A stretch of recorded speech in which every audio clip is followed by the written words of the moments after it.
होली में खेलब रंग डारी बलम पिचकारी मंगादा होली में।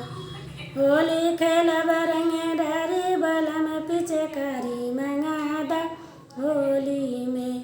पहले होली देवर संग खेलब देवर संग खेलब ओ देवर संग खेलब पहली होली देवर संग खेल।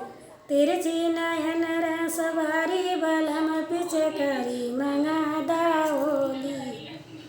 तिरछी नयन रस भरी बलम पिचकारी मंगादा होली में।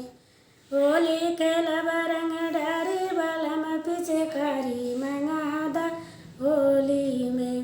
दूसरी होली ननद संग खेलब ननद संग खेलब हो ननद संग खेली।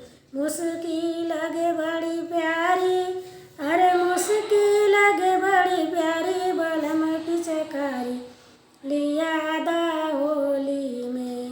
होली खेलब रंग डारी अरे होली खेलब रंग डारी बलम पिचकारी लिया दा होली में। तीसरी होली पिया संग खेली तीसरी होली पिया संग खेल। सेजिया पर धूम मचा सेजिया पर धम मचा बरभारी बलम पिचकारी लिया दा होली में। सेजिया पर धूम मचावा बलम पिचकारी लिया दा होली में। होली खेलब रंग डारी अरे होली खेलब रंग डारी बलम पिचकारी लिया दा होली में।